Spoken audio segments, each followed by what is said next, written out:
Hey, have you ever heard of Linux file systems? Yes, I have.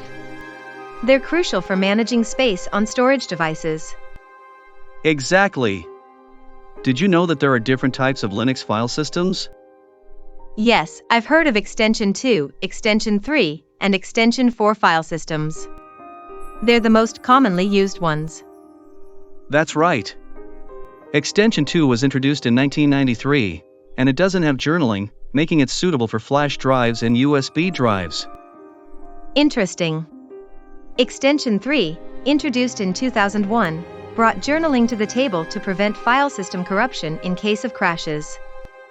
And Extension 4, introduced in 2008, supports huge individual and overall file sizes, up to 16 terabytes for a single file and a whopping 1 exabyte for the entire file system. Wow, that's impressive. How do you create and convert these file systems? You can use commands like mke2fs and tune2fs to create and convert these file systems.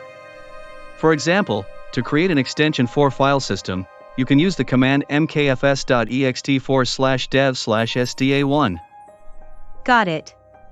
And how can you identify your current Linux file system type? You can use the command dfht awk print $1, $2, and $f grep /dev to display the type of file systems mounted on your system. That's helpful.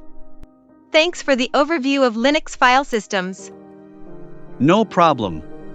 Always remember to back up your data before attempting any file system operations. Will do. Thanks again.